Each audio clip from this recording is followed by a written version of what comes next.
Have you ever wondered what it feels like to ask for something as simple as a blanket, only to be told you don't deserve it? Imagine being a child, tired and cold on a late-night flight, while the people around you rest in comfort. Now, picture the person denying you that small kindness wearing a uniform meant to serve and protect you. What would you do? Stay silent to avoid conflict or speak up, knowing the world might not believe you. This is not just a story about a blanket. It's a story about dignity, about the moment a little girl's voice shook an entire cabin, and the moment her father, the very man running the airline, had to choose between silence or truth. If it were you, would you have had the courage to speak? Would you have defended her if you sat in that row tonight?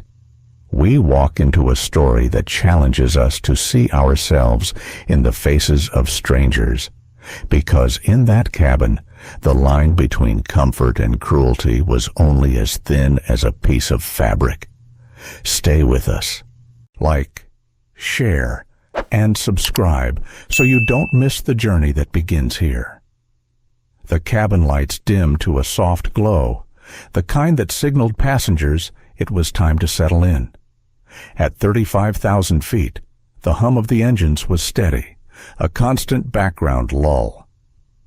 Most travelers leaned back into their reclined seats, tucking themselves into the comfort of airline blankets that had just been distributed. But not everyone.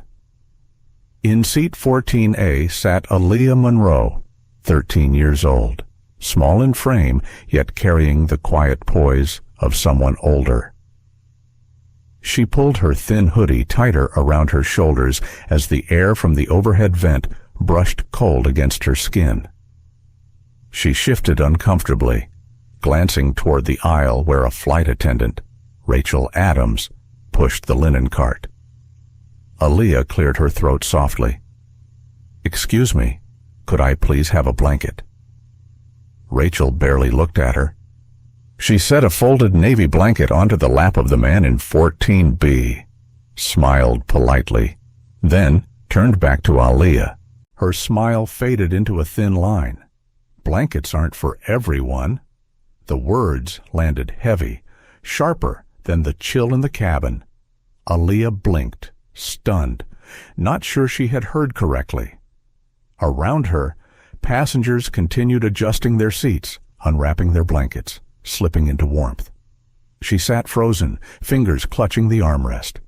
Rachel had already moved on, distributing blankets row by row. Not once did she glance back. The cold pressed in harder. Aaliyah drew her knees slightly inward, trying to conserve warmth, but the sting she felt wasn't just the air. It was the humiliation, a familiar shadow that reached deeper than skin. She remembered the lunchroom back in middle school when she was told, "You're not supposed to sit here." She remembered the whispered comments at the science fair where, despite her project-winning top marks, someone muttered, "She probably had help." Now, 35,000 feet above the ground, it was happening again. Only this time, there was nowhere to escape. She glanced sideways. The man beside her in 14B avoided her eyes. He pulled the blanket Rachel had given him higher over his chest, his jaw tight with discomfort. He had heard. He knew. But he said nothing. Aaliyah's throat tightened. She considered pressing the call button, maybe asking again, maybe clarifying what Rachel meant. But she could already imagine the stares, the whispers, the way it would sound, the black girl making a fuss. Her fingers hovered over the button, then curled into her lap. Minutes stretched long, each second colder than the last. The cabin hummed with quiet conversations, the rustle of pages turning, the occasional ding of a call button from somewhere else. For Aaliyah, every sound seemed to underline her isolation. She looked at the window. Outside, the night sky stretched infinite, the faint curve of the earth hidden beneath darkness. She whispered to herself, a barely audible thread, "It's just a blanket."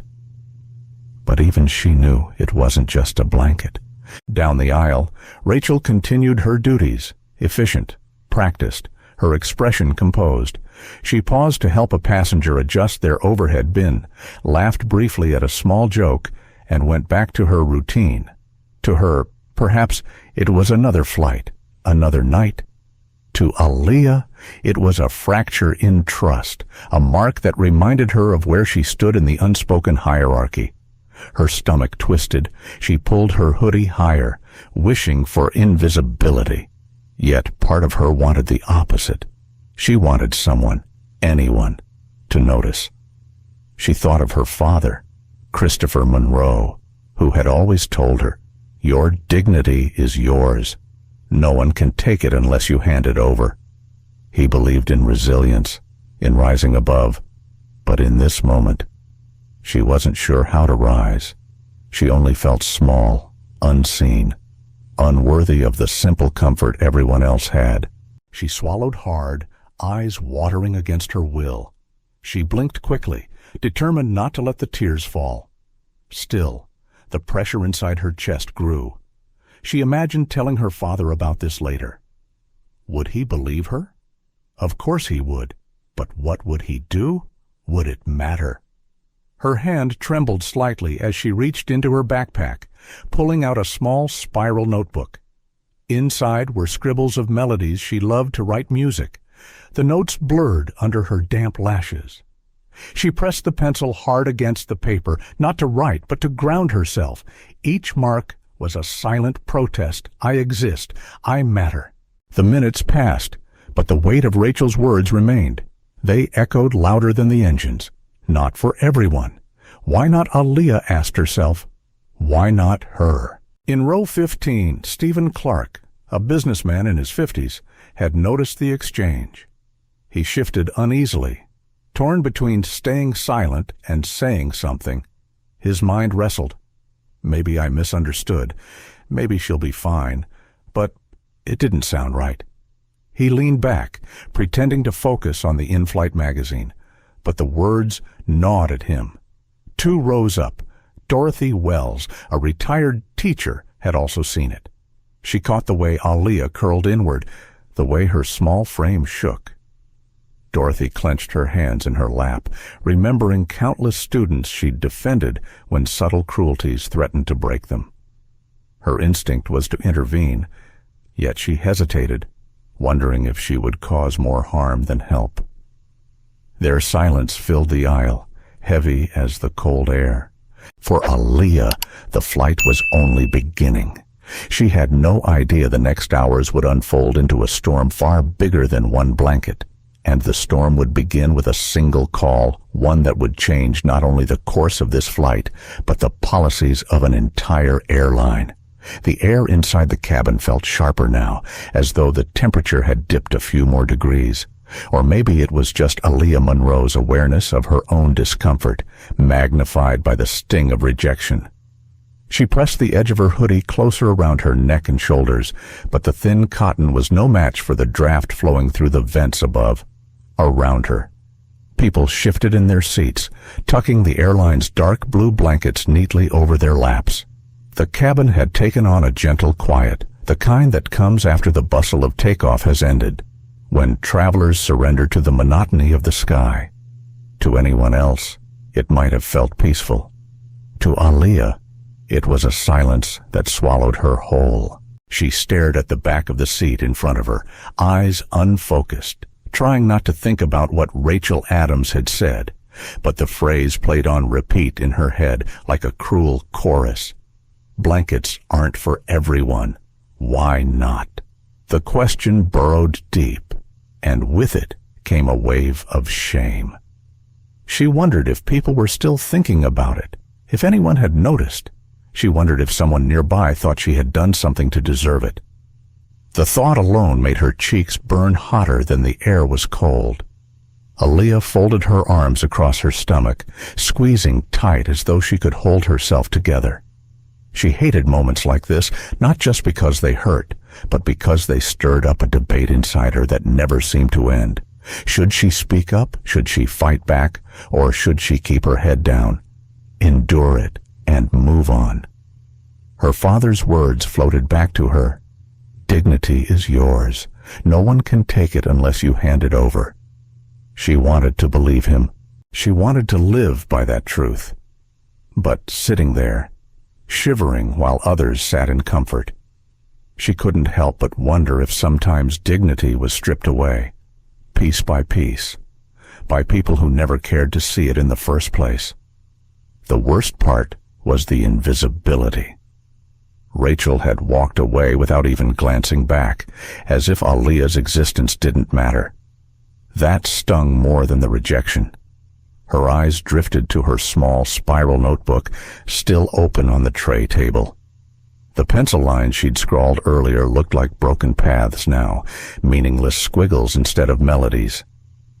She wanted to write, to escape into the music she loved, but her hands felt too cold, her mind too heavy. She pressed her palms flat against the paper anyway. "I'm here," she whispered under her breath. The sound was swallowed by the steady hum of engines, but the act of saying it grounded her, even if only for a moment. A few seats behind her, Stephen Clark stole another glance. He couldn't shake the unease building in his chest. He had flown countless times, dealt with delays, turbulence, rude passengers, even curt attendants. But this was different. He had heard the words. He had seen the girl's face, the way her shoulders curled in.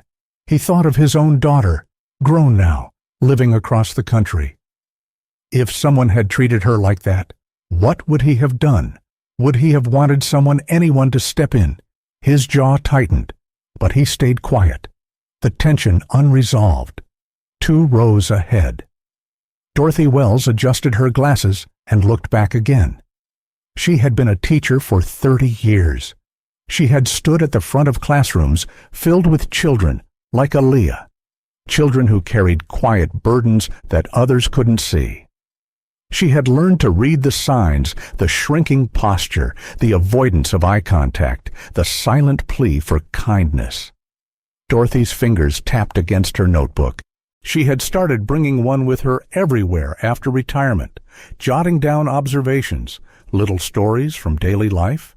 Tonight, her pen hovered, waiting for her decision. She wanted to write a young girl denied a blanket.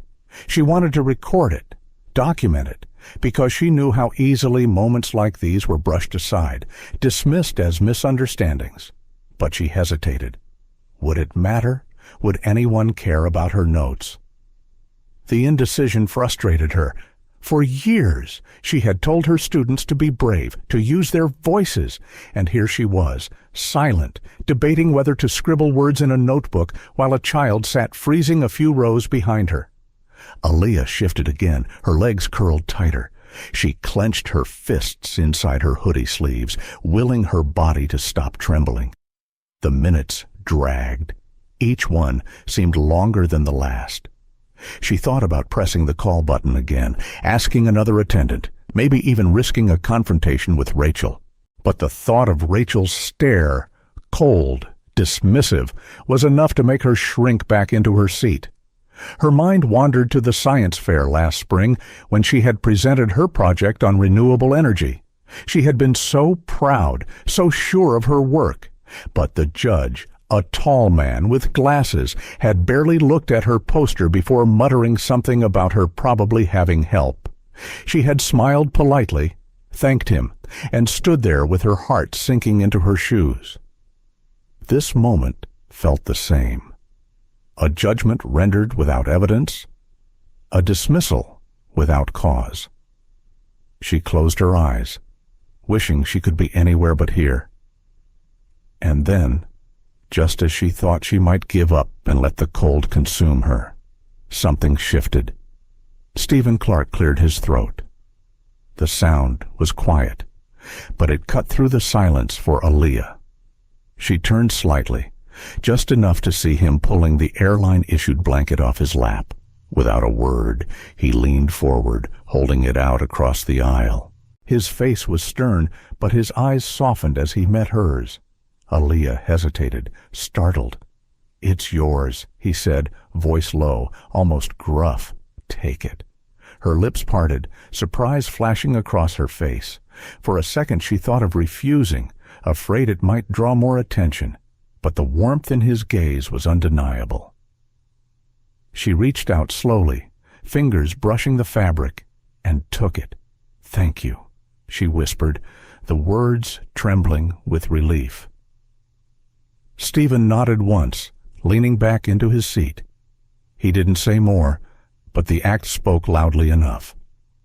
Dorothy watched, her chest tightening. She flipped open her notebook and began to write. Line after line, she recorded what had happened, every detail she could recall. She wrote because she knew this story mattered not just to Aaliyah, but to anyone who had ever been made to feel less than. Aaliyah wrapped the blanket around her shoulders. The warmth seeped into her skin, but more than that, it seeped into her spirit. For the first time since Rachel's words, she felt seen. She sank back into her seat, hugging the blanket tight. A small smile ghosted across her lips, fragile but real. But even as comfort returned, doubt lingered. What would happen if Rachel noticed? Would she demand it back? Would she lash out? Her stomach knotted again. She hated that even kindness came with fear attached. The engines roared a little louder as the plane cut through a pocket of turbulence. Aaliyah tightened her grip on the blanket. She wanted to believe this moment was the turning point. She wanted to believe things could only get better from here. But deep down, a voice whispered the night was far from over. The cabin glowed with a low golden light. Somewhere near the front, a passenger chuckled at a sitcom playing on the seatback screen. The clink of ice in plastic cups punctuated the air. To anyone else, it was a normal flight. For Aaliyah Monroe, every detail felt amplified, heavy with tension. The blanket that Stephen Clark had offered was draped across her lap. Its warmth was real, yet it didn't erase the earlier sting. She still felt the eyes of others, or maybe just imagined them like spotlights on her small frame. She fought the urge to disappear into the seat. Rachel Adams moved briskly down the aisle, collecting trash from passengers who had finished their snacks. Her expression was composed, her lips drawn in the professional smile flight attendants perfected. When she passed Aaliyah's row, her gaze flicked toward the blanket now covering the girl. The look was brief, but the tightness in her jaw said enough. Aaliyah's breath caught. She pulled the blanket higher, her fingers curling into the edge. For a moment she feared Rachel would demand it back, but the attendant only turned away, continuing her task as if nothing was wrong. Still, the unspoken message lingered. This wasn't over. Across the aisle, Stephen shifted uncomfortably. He felt the subtle exchange, the way Rachel's glance cut sharper than words. He wanted to speak, to call it out, but his throat locked. Business trips had trained him to avoid conflict in public. Keep your head down, stay polite. Don't make a scene. That was the code he lived by, yet tonight, that code felt like cowardice. He thought of his daughter again, the time she had called him in tears over subtle injustices at her job. He had always told her, "Don't let them push you around." Now he wondered if he had been asking her to be braver than he himself was willing to be. 2 rows up, Dorothy Wells scribbled furiously. Her notes captured every flicker of body language, every uneasy silence. She described Rachel's glance at the blanket, the way Aaliyah shrank into herself, the stiffness in Stephen's shoulders. Each line of ink carried Dorothy's frustration. This should not be happening. Not here. Not to a child. She paused, pen hovering. Her heart beat faster as she considered standing. She could walk back, place a hand on Aaliyah's shoulder, tell Rachel directly that what she had done was unacceptable. The thought brought both fear and resolve. Her internal voice battled. What if it escalates? What if Rachel lashes out and Aaliyah suffers more? But what if my silence tells this child that cruelty is normal, that adults will always look away? Dorothy's hand trembled. She closed her notebook and clenched it tight against her chest, as though holding herself together with paper and ink. The hum of the engines grew louder, and the plane dipped slightly as it adjusted altitude. A murmur rippled through the cabin. Aaliyah gripped the blanket, steadying her breath. She thought about pressing the call button again, asking for fairness one more time. The idea swirled inside her like a dare, but her imagination played out the response. Rachel's eyes narrowing, the attendant's voice sharp, dismissive. Passengers turning their heads, some sympathetic, others annoyed. She imagined hearing the same sentence again, louder this time. Blankets aren't for everyone. Her chest tightened. She couldn't bear it. She let her hand fall back into her lap. Instead, she whispered into the fabric of the blanket, so quietly no one could hear. Why me? The question echoed in her mind. She thought of her father. He always told her to believe in her worth, to know her voice mattered. But how could she believe that when even the smallest requests ended in humiliation, somewhere deep down, a flicker of anger sparked, not the wild, fiery kind. This was slow, deliberate, a coal smoldering in the dark. She hugged the blanket tighter, as though drawing strength from its borrowed warmth. Stephen leaned forward slightly, elbows resting on his knees. He considered flagging another flight attendant, someone besides Rachel. He could frame it casually. "Excuse me, could this young passenger get her own blanket?" It would be simple, polite. But fear whispered, "Don't get involved. Don't draw attention. You'll just create trouble." He hated that voice. His eyes shifted to Aaliyah. She looked so young, her features softened by both innocence and exhaustion. She shouldn't have to fight for dignity at 35,000 feet. Dorothy closed her eyes, replaying countless classroom moments when she had stepped in against bullies. Why was she hesitating now? Age fear, she shook her head, silently scolding herself. Courage shouldn't retire just because she had. Rachel returned up the aisle, moving toward the galley. Her posture was crisp, efficient, unbothered. Aaliyah flinched as she passed, bracing for another glance. But this time, Rachel didn't look. It was almost worse, that deliberate dismissal, as though she didn't exist at all. The silence thickened.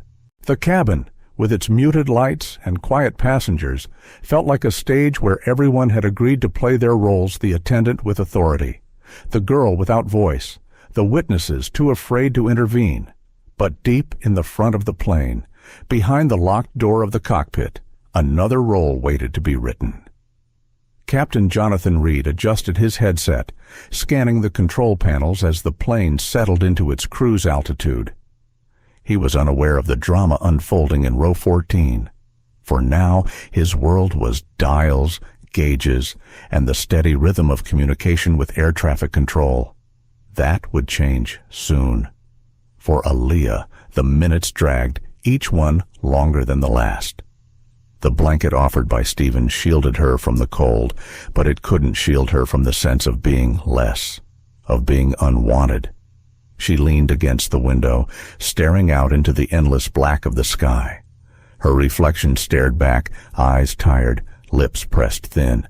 She wondered if she should tell her father about this flight when she got home. Would he be angry, sad? She pictured his face, stern yet gentle, telling her she deserved better. She longed for his voice now, steady and reassuring. But the only voice she had was her own, and tonight it was trapped inside her chest, waiting. The silence of the witnesses pressed in. Stephen, Dorothy, even the man in 14B who pretended to sleep, all caught in their own battles between action and avoidance.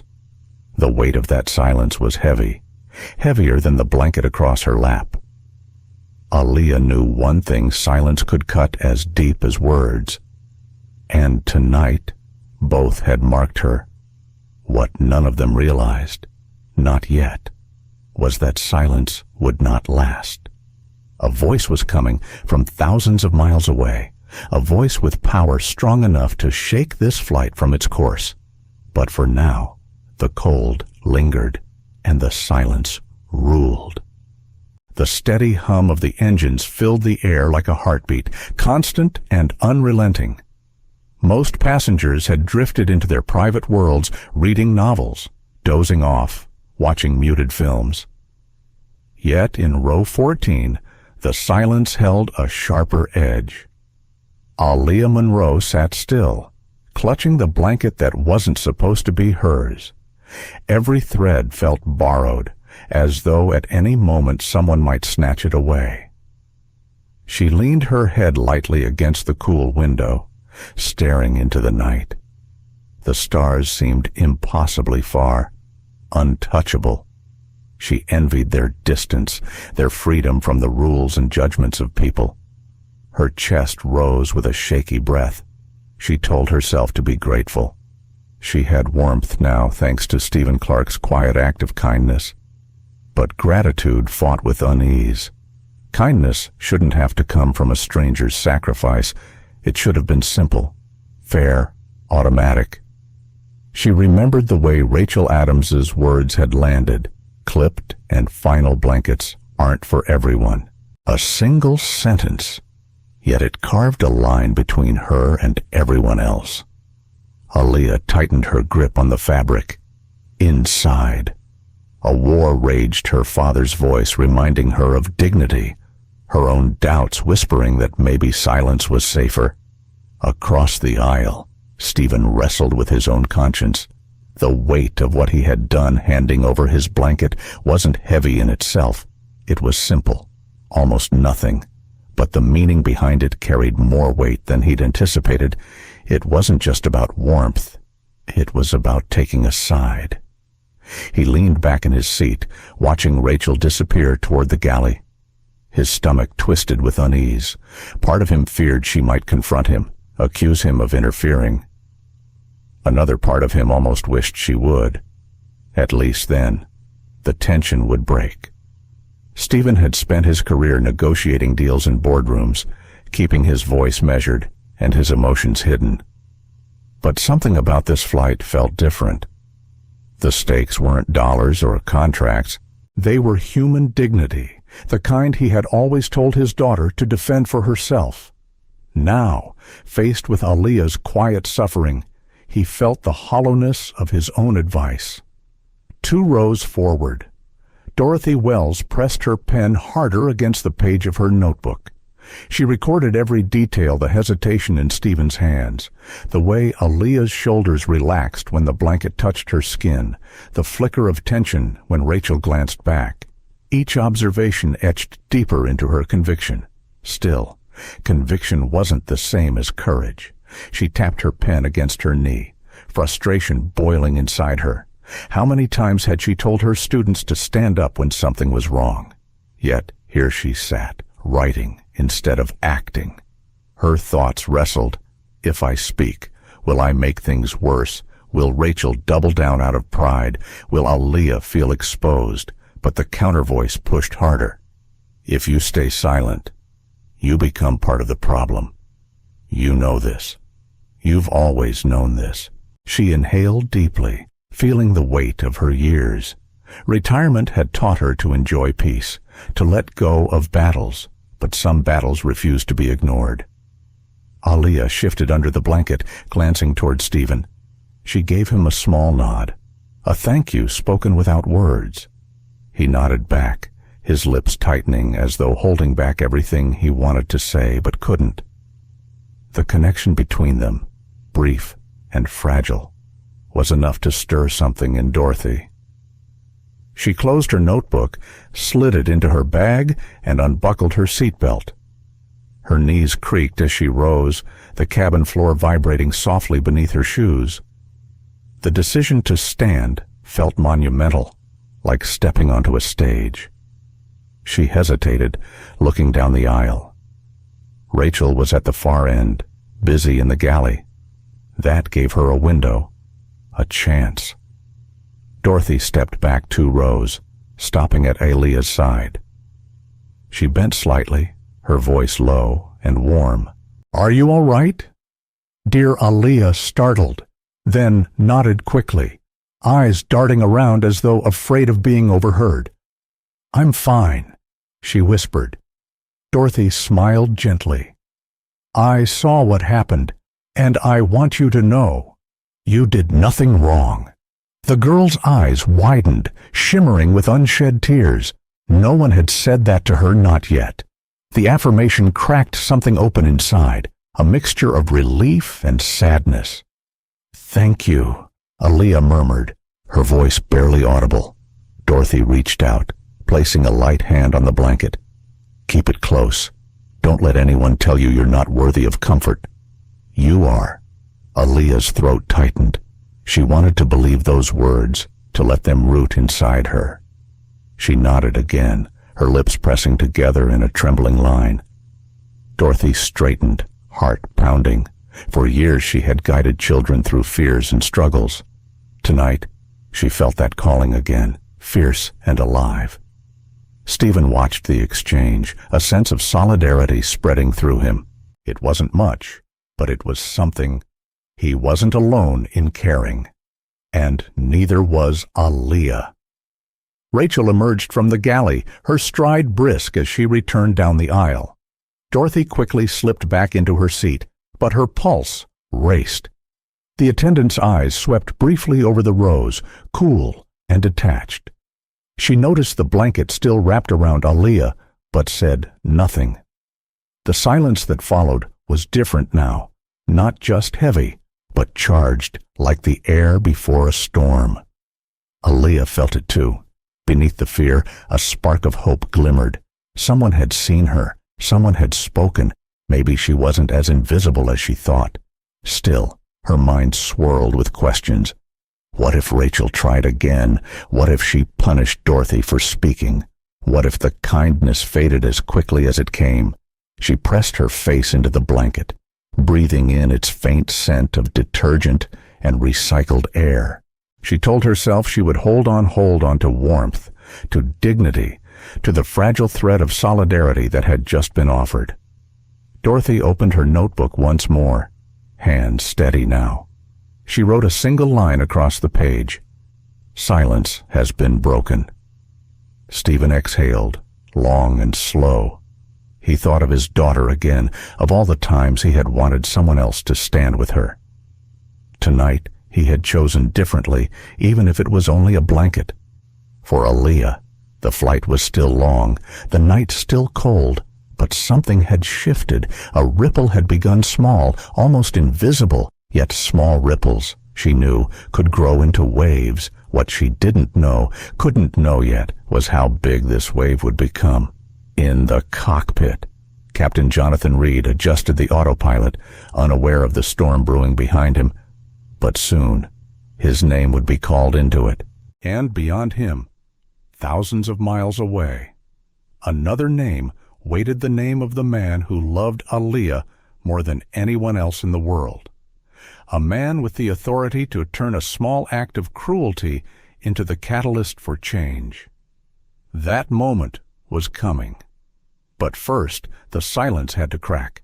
And tonight, it finally had. At United Airlines Atlanta headquarters, the operations control room glowed with screens and steady streams of data. Each wall flickered with maps of flights in motion, lines of light tracing across the continent.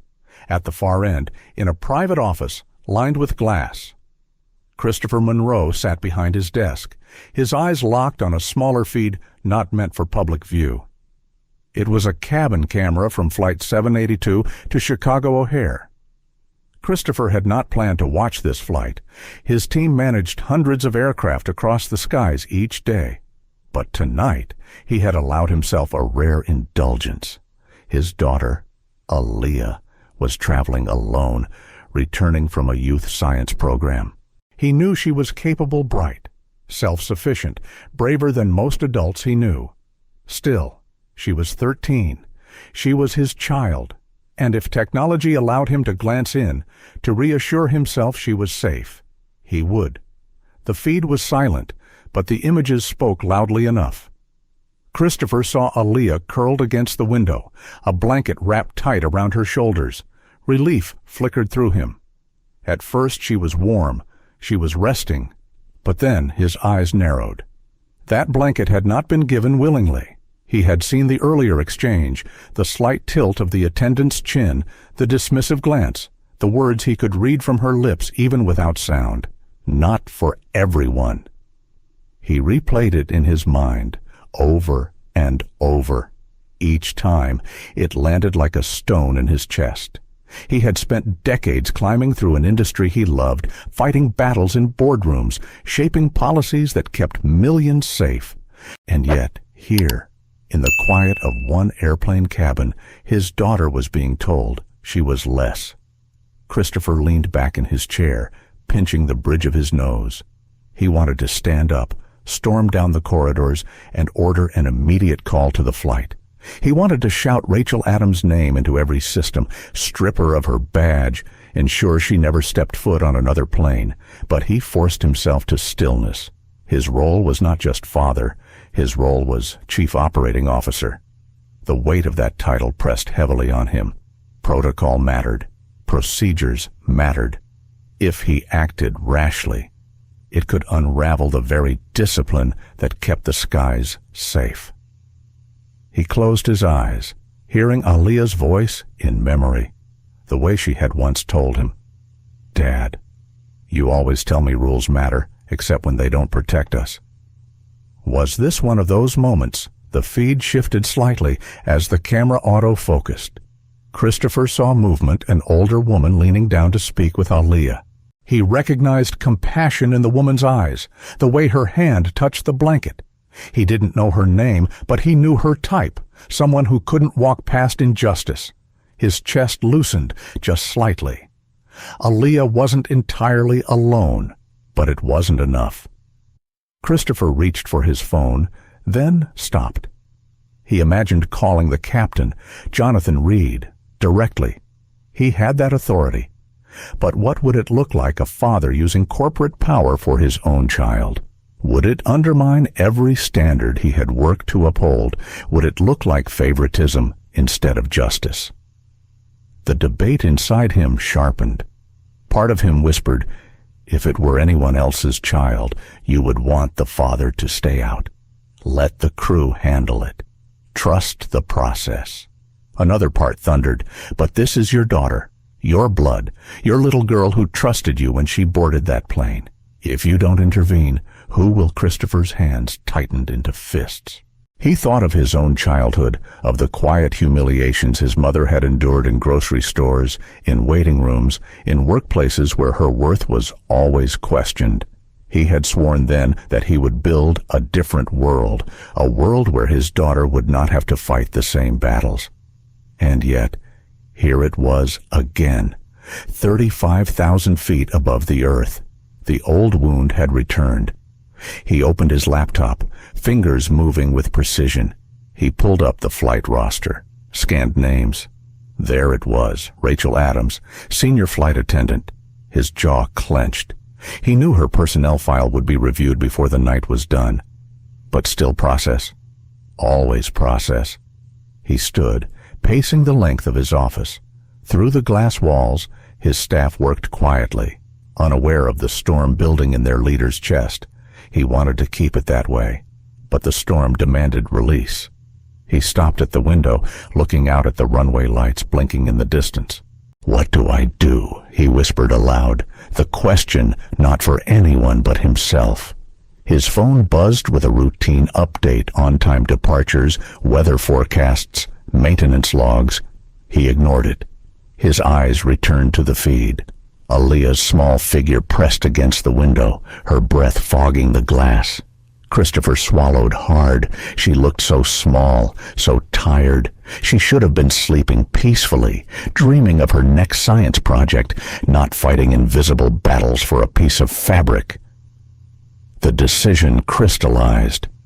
He picked up the phone and dialed the cockpit line, the one reserved for executive-level emergencies.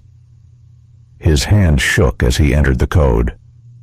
It wasn't fear of protocol now. It was the weight of what he was about to do merge fatherhood with power. The line connected. A soft click, followed by static. "This is Captain Jonathan Reed," came the steady voice.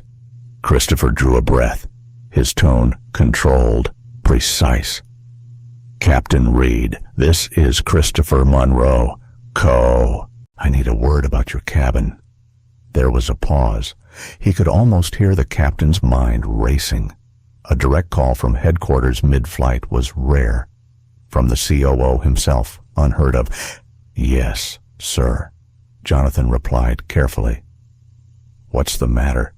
Christopher's eyes fixed on the image of his daughter, wrapped in a blanket she should never have had to beg for.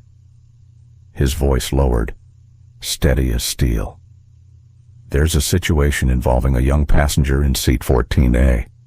That passenger is my daughter, and I need you to look into what just happened." The silence on the other end stretched taut. Finally, the captain's voice returned, firm and clear. "Understood, sir. I'll handle it." Christopher ended the call, his hand lingering on the phone. He stared at the feed, his heartbeat slowing, but his resolve hardening. He had crossed the line he had debated for so long, no longer just KOO.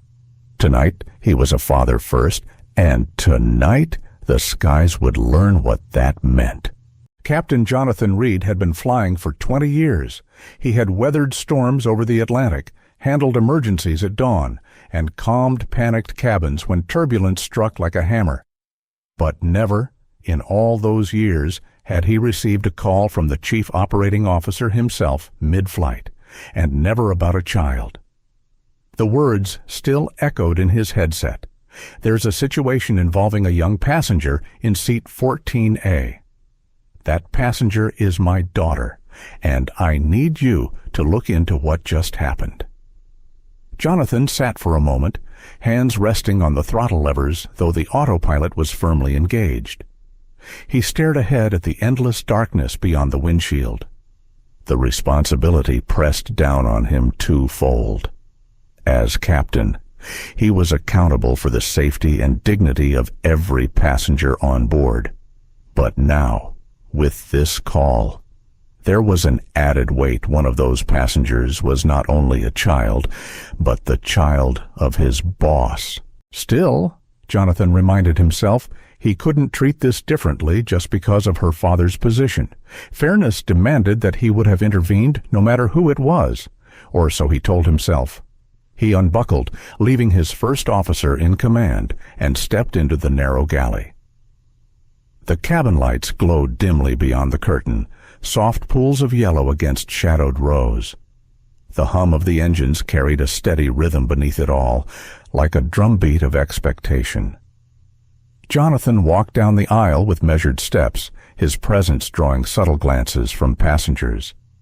It was rare for captains to leave the cockpit mid-cruise. When they did, people noticed. Rachel Adams noticed. She was halfway through distributing drinks when she spotted him. Her professional smile tightened into something rigid. "Captain," she said quickly, straightening her posture. "Everything all right?" Jonathan's eyes held steady on hers. "We need to talk." The words, simple and calm, sliced the air between them. Passengers within earshot paused, drinks halfway to their lips. Rachel blinked, then gestured stiffly toward the galley. Of course. They stepped aside into the narrow space, just out of full view, but not out of earshot. Jonathan lowered his voice, but the firmness in it left no room for doubt. "I've received a report about an incident. Seat 14A. A young girl who asked for a blanket." Rachel's jaw tightened. "Yes, I remember." "What happened?" Jonathan pressed. Rachel hesitated, then crossed her arms. "She requested a blanket. I told her they're reserved for premium passengers. It's policy. Jonathan raised an eyebrow. Policy, yes, Rachel said, her tone crisp, almost defensive. We don't have enough for everyone. If we give them out freely, we'll run out before first class is served. Jonathan studied her. Years of command had sharpened his ability to read people, to hear the things they didn't say. Beneath Rachel's controlled words was something else, an edge, a tension that didn't fit the explanation. He leaned closer. And did you check? Did you confirm we were actually low on supply? Rachel's lips parted, then closed again. Her eyes flickered. I know. But I've worked long enough to know it's always tight. Jonathan's voice lowered, steel beneath calm. That's not policy. That's assumption. And assumption doesn't deny a child basic comfort. Rachel stiffened. With respect. Captain, I make judgment calls every flight. If I said yes to everyone, Jonathan cut her off with a sharp gesture. Enough. I'll see for myself. He stepped past her, back into the aisle. Passengers turned their heads openly now, curiosity winning over discretion. The captain walking down the aisle with purpose was a spectacle. Jonathan's eyes found Aaliyah Monroe in 14A. She sat small against the window, a navy blanket clutched to her shoulders. Her gaze lifted when she noticed him, wide with surprise and caution. Jonathan slowed, softening his expression. He crouched slightly at her row, lowering himself to her level. Evening, he said gently. You're Aaliyah. Right. She nodded slowly, her fingers tightening on the blanket. I'm Captain Reed. His voice carried a steady kindness. I heard there was a problem earlier. Did you ask for a blanket? Her throat worked before she spoke. Yes. I was cold. And were you told no? She hesitated, glancing toward Rachel, who lingered near the galley, her face unreadable. Then Aaliyah looked back at the captain, her small voice trembling. She said, they weren't for everyone. The words dropped into the aisle like stones. Murmurs rippled among passengers. Stephen Clark, across the aisle, sat straighter, his jaw tightening. Dorothy Wells gripped her notebook, scribbling furiously. Jonathan nodded slowly, his face calm, though anger simmered beneath. Thank you for telling me. He turned his gaze to Stephen. Sir, is that what you heard as well? Stephen cleared his throat, his voice firm. Yes, Captain, that's exactly what I heard, and I gave her mine because no child should sit freezing up here. More murmurs stirred. Jonathan turned to Dorothy. Ma'am Dorothy's pen stopped mid-line. She lifted her chin. I saw it. I heard it. And I wrote it down. She tapped her notebook for emphasis. Jonathan straightened, the weight of confirmation heavy in his chest. He turned back toward Rachel, whose face flushed under the scrutiny of so many eyes. Rachel Adams, he said clearly, his voice carrying through the cabin. We will discuss this further. For now, step away from service. Another attendant will cover your section. Rachel's mouth opened, disbelief and indignation flooding her expression. Captain, with respect, this is not a debate. Jonathan cut in, his tone sharp enough to silence the murmurs. You've compromised the dignity of a passenger. That is unacceptable on my aircraft. Passengers exchanged glances, some nodding, others whispering. The atmosphere thickened tension mixed with a strange relief, as though justice had cracked the surface of silence. Rachel's face tightened.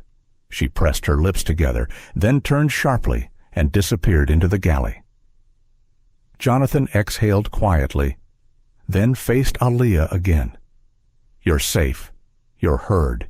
If you need anything else, you ask me directly. All right. Aaliyah's eyes shimmered. She nodded, her voice barely above a whisper. Thank you. Jonathan gave her a small nod before standing tall. He addressed the nearby rows, his tone even but commanding. "Thank you for your patience. We'll continue with service shortly." Then he turned, walking back toward the cockpit. The aisle seemed to hum louder now, charged with the energy of what had just unfolded. As he passed Stephen, the businessman gave a subtle nod of approval. Dorothy's pen scratched across her page, capturing every word, every expression. Back in the cockpit, Jonathan closed the door behind him and sank into his seat. His first officer looked up, puzzled. What happened? Jonathan fastened his harness again, his jaw set. "A crew member forgot what this job is about," I reminded her. He didn't say more, but inside, the call from Christopher Monroe echoed still. This wasn't over. Not by a long shot. The curtain to the galley swished shut behind Rachel Adams, but the weight of her presence lingered in the air like smoke after a fire. The passengers whispered among themselves, some in hushed tones, others with open disbelief. A ripple of awareness had spread through the rows. Something serious had happened, something that cracked the veneer of calm most people expected on a flight. Aaliyah Monroe sat rigid in her seat, the blanket wrapped tightly around her shoulders. Her heart beat fast, not only from fear but from something new validation. For the first time that night, an authority figure had taken her side. The captain himself had listened to her words, believed her, and acted. And yet, the relief didn't erase the unease. Her eyes flicked toward the galley curtain. She imagined Rachel standing behind it, anger simmering, replaying the humiliation of being called out in front of everyone. Would there be retaliation? Would Rachel find some way to twist the story, to make Aaliyah seem like the problem? She pulled the blanket higher, hiding her face as much as possible. Gratitude mixed with dread, a storm of feelings too big for a 13-year-old heart. Across the aisle, Stephen Clark sat taller than before. His chest carried a quiet pride. He had spoken up, however small the gesture, and now the captain had confirmed it, stamped it with authority. For once, silence had not won. But Stephen also noticed the undercurrent in the cabin. Not everyone was nodding in agreement. A man in 15C shook his head slowly, muttering to his seatmate. A woman in 16A pursed her lips, scrolling through her phone as though none of this mattered. Indifference still thrived, even in the presence of truth. 2 rows forward, Dorothy Wells scribbled faster than ever. Her notes poured out in sharp, deliberate strokes. Captain intervenes. Witnesses confirm. Attendant removed from duty. Passenger whispers reveal divide support, dismissal, avoidance. Her teacher's instinct burned. She knew what would come next: denial, deflection, attempts to minimize. She had seen it in schools, in communities, in countless systems. The real test was not exposing the injustice, it was what happened after. In the galley, Rachel Adams gripped the counter until her knuckles whitened. Humiliation surged through her veins like fire. 20 years of service, countless flights handled with composure, and now undermined. Publicly. By a 13-year-old girl and 2 meddling passengers. She replayed the captain's words, "Unacceptable on my aircraft." Her jaw clenched. Unacceptable. She had followed instinct, the same instinct that had kept order on hundreds of flights. She hadn't meant harm. She had only done what she thought best: reserve resources, maintain control. Was that now a crime beneath the anger? A seed of doubt stirred, but she buried it quickly. She needed a defense. She needed a narrative that cast her not as villain, but as victim of misinterpretation. She glanced at the intercom, tempted to call another attendant, to rally support. But the captain's authority loomed too large. For now, she would bide her time. Back in the cabin, Jonathan Reed had returned to the cockpit, but his presence lingered like a protective shield. Passengers felt it. The balance of power had shifted. Some relaxed, others stiffened. The atmosphere was no longer neutral. It was divided. Aaliyah noticed the change, too. She heard the whispers, some supportive good on the captain. Poor kid. Others dismissive. It's just a blanket. People are too sensitive. Each word cut differently. The support soothed, but the dismissal reopened wounds. How could something so small to one person be so enormous to another? Didn't they understand that it wasn't about fabric? It was about being told she wasn't worthy. Her throat tightened. She wanted to disappear again, to shrink back into invisibility. But another part of her, a new, fragile part, wanted to stand tall, to let them see her, to remind them she mattered. She glanced at Dorothy, who offered a small nod of encouragement. That nod became a lifeline. In Atlanta. Christopher Monroe paced his office like a lion in a cage. He had ended the call with Captain Reed, but the tension in his chest hadn't eased. His daughter's image still glowed on the screen, smaller now, but clear enough to show the outline of her fragile shoulders. He replayed the captain's voice, calm, professional, assuring. Jonathan Reed was capable. But Christopher knew this was bigger than a single confrontation. Already, passengers were whispering. Already, witnesses were recording in notebooks, perhaps even on phones. This could spread. It likely would. Christopher's executive mind ticked through scenarios, media inquiries, passenger complaints, social media storms. Each possibility painted the same picture: exposure. And yet, exposure might be exactly what was needed. His father's voice echoed from decades past. Never waste a wound. Son, turn it into a weapon for change. Christopher clenched his jaw. He hated that the wound had come to his own child, but if that was the cost, then change would come. He picked up his phone, drafting a message to United's CEO. The words were measured, but sharp. We need to prepare. Incident on Flight 782. I'll brief you soon. Expect fallout. He stopped before sending, staring at the unfinished line. Part of him wanted to add, "It was my daughter," but he deleted the thought. This wasn't about nepotism. It was about justice, and justice demanded clarity, not pity. He pressed send. Back on board. Dorothy leaned slightly toward Aaliyah, speaking softly so only she could hear. You're stronger than you think, dear. Don't let anyone tell you otherwise. Aaliyah swallowed hard, tears pricking at her eyes. She nodded once. Stephen watched the exchange and finally leaned across the aisle. She's right, you know, he said gently. You've handled this with more grace than most adults could. The word stunned Aaliyah. She hadn't thought of herself as graceful, just scared, small, frozen, but hearing it said aloud planted a seed of belief. Rachel re-emerged briefly, delivering trays to first class with robotic precision. Her eyes avoided row 14 completely, but her jaw was set like stone. The silence that followed her movement was louder than any word she could have spoken. The flight continued, but the air was charged, divided, half the cabin leaning toward empathy, the other half retreating into indifference or quiet judgment. For Aaliyah, the division was palpable. She sat between warmth and cold, kindness and cruelty, visibility and invisibility. The storm wasn't over. It had only shifted form. And above it all, unseen by most, her father was preparing for a reckoning that would stretch far beyond the cabin walls. The cabin lights dimmed further as the flight pressed eastward. Most passengers settled into half-sleep, screens flickering with muted shows, pages of novels turning slowly.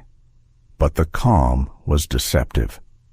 Underneath the quiet hum of engines, tension threaded through the rows, sharp and unspoken. Aaliyah Monroe sat tucked beneath the blanket, her body warm but her mind restless. She felt every shift of the passengers around her, the subtle glances, the whispers exchanged in low voices. She wanted to close her eyes and vanish into dreams, but the unease wouldn't let her go. Her gaze flicked toward the galley curtain. Behind it, she imagined Rachel Adams replaying the humiliation, her anger simmering. Aaliyah squeezed her hands tighter under the blanket, relief that the captain had believed her mixed with dread at what might come next.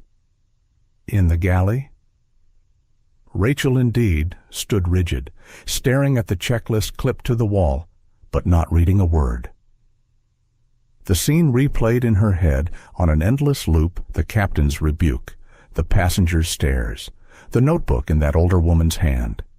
She had been painted as cruel, and the sting of it dug deep. Her pride screamed for defense.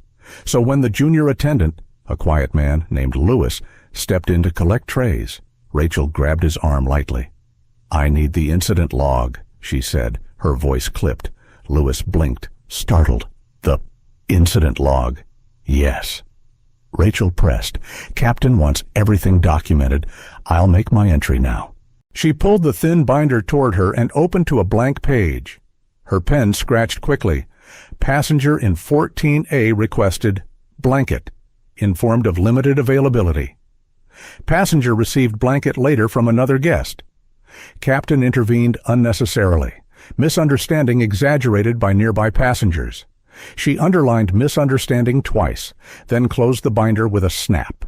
It wasn't the whole truth, but it was a version she could live with, a version she could defend if questioned. Meanwhile, 3 rows behind Aaliyah, a young man in his 20s slid his phone discreetly from his pocket. He tilted it against the seat back, camera lens peeking just above the tray table. He had captured the moment when the captain crouched to speak with Aaliyah, and when witnesses confirmed the story aloud. The recording wasn't long, but it was clear. He wasn't sure why he had done it. Habit, maybe. The instinct of a generation raised to document everything. Or maybe it was the heaviness in the air, the sense that this was bigger than just a blanket. He replayed the clip once, saw Aaliyah's small voice tremble through, and knew it had weight. For now, he kept it to himself. But the thought lingered. Should I share this at the front of the plane? Captain Jonathan Reed sat rigid in his seat, eyes fixed on the instrument panel, though his mind was elsewhere. He had handled the immediate problem, but he knew the ripples weren't done. The look on Rachel's face had told him this wasn't over, and the COO's voice still echoed in his ears. A captain's authority was clear, but so was accountability. Whatever happened tonight would not stay in the cabin. Reports would be filed. Questions would be asked. Careers might shift because of one sentence spoken carelessly. Jonathan adjusted the autopilot, the sky outside stretching endless and black. He had flown through turbulence before.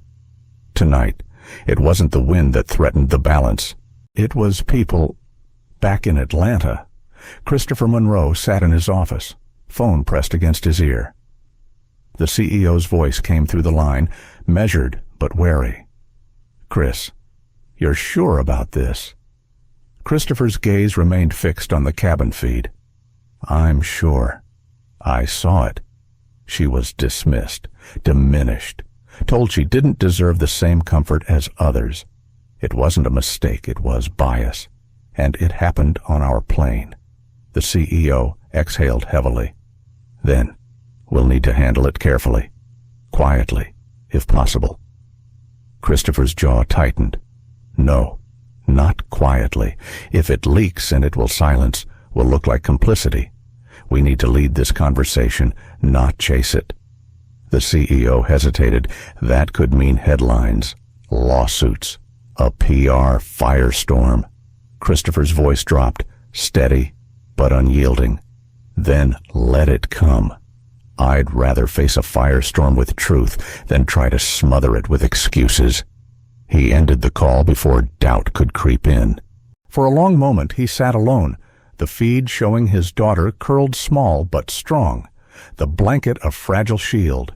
His chest tightened, This wasn't just corporate crisis. This was personal. This was a line he could not allow to be crossed without consequence. He opened a new message draft to the communications team. Prepare a public statement draft. Focus on dignity, accountability, zero tolerance for bias. Timing soon. He paused, then added, "This one matters more than most."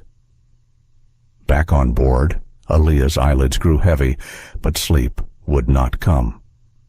Her mind spun with fragments Rachel's clipped voice, the captain's steady gaze, Dorothy's whispered encouragement, Stephen's firm nod, each moment stitched together into something she didn't yet have words for. She wondered what her father would say when she landed. Would he be disappointed she hadn't spoken louder, or proud she had spoken at all? She didn't know which mattered more, the comfort of the blanket around her or the memory of being told, finally, that her voice mattered. Dorothy leaned slightly toward her, offering a gentle smile. "Rest, dear. You've done enough for tonight." Aaliyah nodded, though her chest still felt tight. She let her head rest against the window, the vibration of the engines thrumming softly through her bones. Stephen glanced across the aisle once more. He caught sight of the young man with the phone, screen glowing faintly. He frowned, realizing what was happening. A recording. Evidence. Part of him recoiled privacy, disruption, the dangers of viral media. But another part understood, without proof. Stories like this often dissolved into competing words, brushed aside. With proof, there could be no denial. He looked back at Aaliyah, then at Dorothy. Maybe this was what justice looked like now, truth captured in pixels, carried across the world in seconds. Rachel returned from the galley at last, posture stiff, tray in hand. She moved quickly through first class, avoiding every glance from Coach, but passengers watched anyway. They knew. The cabin itself had become a silent jury, weighing her every step. She delivered the tray, then vanished again, the curtain closing behind her like the slam of a door. The flight pressed on through the night sky, steady and unyielding. But inside, fault lines deepened, between compassion and indifference, between truth and denial, between silence and voice, and far below, in Atlanta. Christopher Monroe prepared to tip the balance. He would not protect the company from discomfort. He would not protect his crew from accountability. He would protect only one thing, the dignity his daughter and every passenger deserved. The storm was no longer contained to row 14. It was about to spread. The young man in row 17 held his phone lower. Screen brightness dimmed almost to black. His fingers hovered over the share button. He'd already replayed the clip twice, Aaliyah Monroe's soft voice saying the words. She said they weren't for everyone, followed by Captain Jonathan Reed crouching to confirm, then the murmurs of agreement from witnesses. It wasn't long, maybe 40 seconds, but it told the whole story. He whispered to himself, "This needs to be seen." He tapped upload. The plane's Wi-Fi was slow, but steady. Within minutes, the video left the cabin, entering the digital bloodstream beyond the aircraft. First to his small group chat, then reposted on social platforms where thousands of eyes scrolled endlessly, hungry for stories that revealed truths hidden in plain sight. Aaliyah shifted in her seat, unaware that her trembling words were now echoing far beyond the fuselage. She pressed her cheek against the cold window, fighting the weight of exhaustion. The blanket warmed her body, but unease remained. Something in her chest told her this night was not done. Righting itself. Across the aisle, Stephen Clark's sharp eyes caught the glow of the young man's phone again. He leaned slightly, recognizing the subtle posture of someone who had just shared something important. He didn't interfere. Instead, he sat back, thinking about how truth had changed in his lifetime. Once, truth had lived only in memory and testimony, fragile and doubted. Now, It lived in recordings that no one could ignore. Dorothy Wells, meanwhile, scribbled in her notebook with renewed urgency. She didn't know about the upload, but she sensed momentum. The cabin carried an invisible current, passengers glancing more openly, whispering more audibly. The story had broken its first wall silence. In the galley, Rachel Adams checked the incident log again, making sure her phrasing looked official. But a gnawing anxiety twisted in her gut. Something about the way passengers stared told her she had lost control of the narrative. She didn't know yet that control had already escaped completely, carried off by a single phone. At the front, Jonathan Reed adjusted in his seat, his headset pressed to one ear. A ping from the onboard messaging system alerted him a note from operations. The message was short, but heavy. Media inquiry incoming. Video surfacing. Be advised. His stomach sank. How fast did this spread? He had only just finished speaking to Aaliyah. He exhaled slowly, steadying himself. He couldn't let the cabin feel his uncertainty. His duty was to keep them calm, no matter the storm raging online. In Atlanta. Christopher Monroe's phone buzzed relentlessly. Notifications stacked one after another, mentions, alerts, flagged posts. He opened one. The video filled his screen. His daughter's face, pale but brave. Her small voice trembling. She said, "They weren't for everyone." Christopher froze, his breath catching. It was one thing to witness silently on an internal feed. It was another to hear her voice carried to the world. His executive instincts collided with his father's heart. The video had escaped before he could shape the message. He felt both dread and relief. Dread because chaos would follow. Relief because now no one could bury the truth. He dialed communications. "It's out," he said curtly. "Draft won't wait. We respond tonight." The director on the other end stammered, "But sir, the flight hasn't even landed." "Exactly." Christopher cut in. "By the time it does, the world will be waiting. We lead, or we're drowned." Back on the plane, passengers began receiving notifications through their own Wi-Fi connections. Some gasped quietly, recognizing the very cabin they sat in, now broadcast on tiny glowing screens. A murmur spread like wildfire. Aaliyah noticed the shift. Heads bent over phones, whispers darted from row to row. She frowned, clutching the blanket tighter. "What's happening?" she whispered to Dorothy. Dorothy glanced at her, then at the passengers around them. Her lips pressed into a thin line. She had been a teacher long enough to recognize the energy of a secret too big to contain. "I think," she said gently, "people are hearing your story." Aaliyah's eyes widened. Her chest tightened. A strange mix of fear and wonder rushed through her veins. Part of her recoiled. She hadn't wanted an audience, hadn't asked for the world to watch her humiliation. But another part whispered, "Now they'll know. Now they'll see." Rachel emerged from the galley again, tray in hand. She froze when she saw passengers openly holding their phones toward her, some recording, some whispering while pointing. Her cheeks flushed hot, what she snapped at one man who stared too long. "Is there a problem?" The man didn't answer. He simply tilted his phone, showing the video replaying on screen.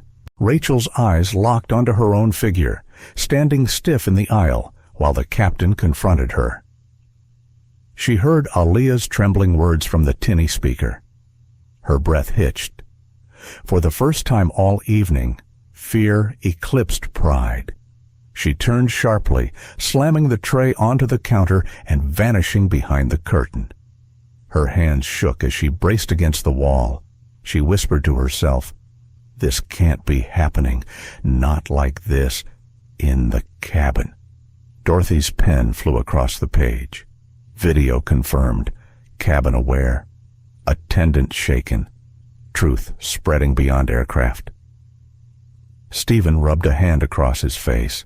He could already imagine the news cycles, By the time they landed, this story would dominate feeds, ignite debates, split opinions.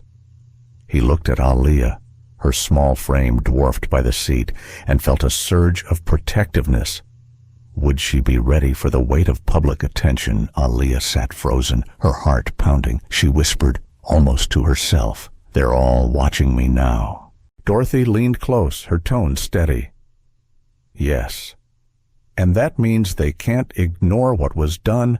You are seen, truly seen." Aliyah's throat tightened, tears brimming at the edges of her eyes. For the first time that night, she didn't fight them. They fell silently, soaking into the blanket she clutched. Up front, Jonathan received another message. Story trending. Hold strong. He closed his eyes briefly, then opened them with resolve. He keyed the intercom. "Ladies and gentlemen," his calm voice filled the cabin. "I want to assure you we are aware of ongoing concerns. Our crew is committed to ensuring your dignity and safety. Please remain calm. We'll continue service shortly." The words were neutral, but their weight was not lost on anyone. Passengers exchanged knowing looks. In Atlanta, Christopher stood at the center of the control room. His staff now gathered, eyes wide with the unfolding storm. He pointed to screens. "Double our monitoring. Pull all crew files. Prep legal. Prep PR. This flight will land into a firestorm, and we will not be caught flat-footed." Someone asked cautiously. "Sir, should we try to suppress the video?" Christopher's eyes blazed. "No. We don't suppress truth, not when my daughter is the one living it." The room fell silent at the declaration. Not just Co-O, not just executive. A father who refused to hide. In row 14, Aliyah finally let her body relax against the window, though her mind raced. She didn't know what awaited her in Chicago, what storms her small voice had unleashed. But for the first time, she believed her father's words. Dignity was hers, and tonight the world might finally understand why it mattered. The seatbelt sign chimed, and the cabin stirred with a restless energy. Passengers closed laptops, tugged on jackets, and gathered loose belongings. But this was no ordinary landing. Everyone on board could feel it. Something waited beyond the jet bridge. Aliyah Monroe pressed her forehead against the cold window, staring at the Chicago skyline glimmering against the night. Her stomach knotted tighter with every descent. She had dreamed of visiting this city one day, maybe for the museums or the tall buildings she had seen in books. But not like this. Never like this. Beside her. Dorothy Wells reached over, giving her hand a gentle squeeze. "No matter what's waiting out there," she said softly, "you've already done the hardest part. You spoke." Across the aisle. Stephen Clark adjusted his tie. He glanced around the cabin, noticing the phone still glowing, the whispers sharper now. Some passengers were rehearsing what they'd say to reporters. Others shrank lower in their seats, wishing to avoid the spotlight. Stephen knew they'd all be part of this story, whether they liked it or not. In the galley, Rachel Adams stood stiff as a mannequin, her hands clasped behind her back. She had just been briefed by the captain, media presence confirmed at the gate. Her stomach lurched. The incident she had hoped to confine to paperwork had already spilled into the world. She imagined headlines, hashtags, her name dragged across feeds. A shiver ran down her spine. Up front, Captain Jonathan Reed guided the aircraft smoothly onto the runway, his voice calm over the intercom. "Ladies and gentlemen, welcome to Chicago O'Hare. Local time is 10:42 p.m. For your safety, please remain seated until the seatbelt sign is off." But even his steady tone couldn't mask the edge of tension. Passengers exchanged glances. Some smirked knowingly. This landing was just the start. In Atlanta, Christopher Monroe stood in the operations center, watching the final moments of descent on the feed. His team crowded behind him, reports flashing across screens, video trending Sherber 1 in multiple cities. Media vans confirmed at O'Hare. Statements requested from United leadership. Christopher's jaw tightened. "She won't walk out alone," he said. He grabbed his coat and headed for the private jet waiting at the hangar. Within hours, he would be in Chicago too. Back on board, the aircraft slowed to a halt at the gate. The seatbelt sign chimed off. A chorus of clicks followed as passengers unbuckled, some leaping to their feet immediately. The aisle filled with bodies, but no one moved toward the doors yet. They were waiting. Through the tiny window of the exit door, shapes loomed: cameras, microphones, flashes. The night outside pulsed with urgency. Rachel felt her throat close. She wished she could vanish into the fuselage itself. Instead, she fixed her smile into something brittle and prepared for impact. The door opened with a metallic hiss. The first passengers stepped into the jet bridge, and the swarm descended. Microphones stretched like reaching arms. Cameras flashed. Voices called questions, rapid fire. Who was the girl? What did the flight attendants say? Was the captain involved? The scene was chaos, and it poured back into the cabin as sound. Aaliyah shrank lower in her seat, her blanket pulled tight. Her heart raced. Dorothy leaned close. "Breathe, dear. Remember, you are not alone." Stephen stepped into the aisle, his tall frame shielding her from some of the glances. "Stay behind me," he said firmly, but the reporters were hungry. They pushed against passengers, shouting louder. "Is it true she was denied a blanket because she's black? Where is she? Where's the girl?" The words stabbed at Aaliyah's chest. She wasn't ready. She wasn't prepared for this level of attention. Rachel pushed past a few rows, her voice sharp. Everyone remained calm. "Please, allow the crew to deplane first." But her words rang hollow. Few listened. They weren't looking at her anymore. Their eyes were searching, scanning, landing on Aaliyah. Dorothy stood, placing herself between Aaliyah and the aisle. Her voice cut through the clamor with teacherly command. "Enough! She is a child. Respect that." The reporters hesitated, surprised by the firmness, but the cameras still rolled. Jonathan Reed stepped from the cockpit, his uniform crisp, his expression unshaken. "This flight is under my command," he said in a low but firm voice. "I will escort the passenger in question safely.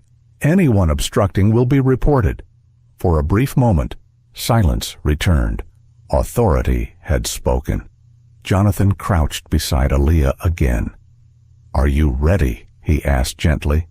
Her lips trembled, but she nodded. With Stephen and Dorothy flanking her, Jonathan guided Aaliyah down the aisle.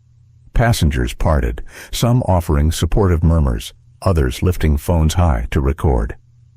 As she stepped into the jet bridge, the explosion of flashes blinded her. Questions battered her ears. "What happened? How did you feel? Did they target you?" Her small frame stiffened.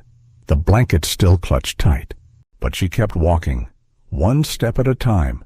At that very moment, Christopher Monroe's jet cut through the night sky toward Chicago. He watched the footage live on a tablet, his daughter's face lit by the cruel light of cameras. His hand curled into a fist. He whispered to himself, "Hold on, baby girl. I'm coming. Back at O'Hare." Aaliyah was guided into a private lounge, shielded at last from the frenzy. Dorothy sat beside her, rubbing her back gently, while Stephen stood guard by the door. Jonathan stepped aside to take a call. It was Christopher. "Captain Reed." Christopher's voice came sharp but grateful. "You did right by her. Hold her steady until I arrive." "Yes, sir," Jonathan replied. "She's safe for now. But the world is already watching." Christopher's tone hardened. "Then let them watch."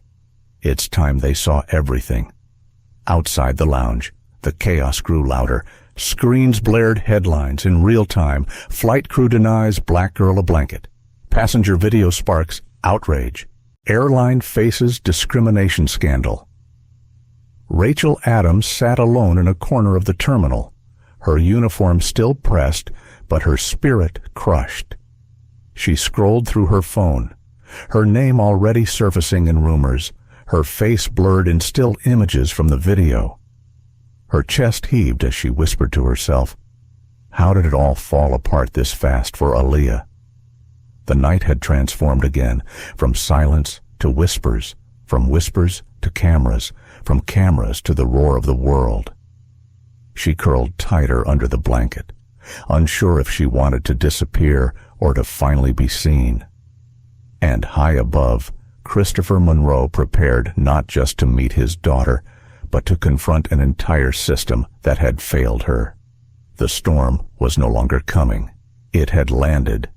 This story reminds us that injustice often hides in small moments. A blanket denied to a child might seem trivial to some, but to the one who suffers, it carries the weight of being unseen, unworthy, unwelcome. The lesson is simple, yet profound dignity is not negotiable. For older generations who have witnessed decades of change, this story echoes familiar truths. Progress may come slowly, but each act of courage, whether a child speaking up, a passenger stepping forward, or a leader refusing to stay silent, pushes us closer to fairness. It teaches us that silence allows prejudice to linger, while even small voices can spark transformation. In daily life, we are faced with choices to look away or to step in, to remain comfortable or to share the weight of another's struggle. What we choose says more about us than any words we speak. This story asks us to reflect when the moment comes. Will we stand for what is right? And it offers hope that every injustice, no matter how ordinary, can be turned into a force for change if we dare to confront it with compassion and courage. Thank you for staying with us through this powerful journey. Stories like these remind us of the value of dignity, courage, and compassion. If this touched your heart, please show your support like this video. Share it with someone who needs to hear it. And don't forget to subscribe to our channel. Together, we can keep these conversations alive and inspire real change.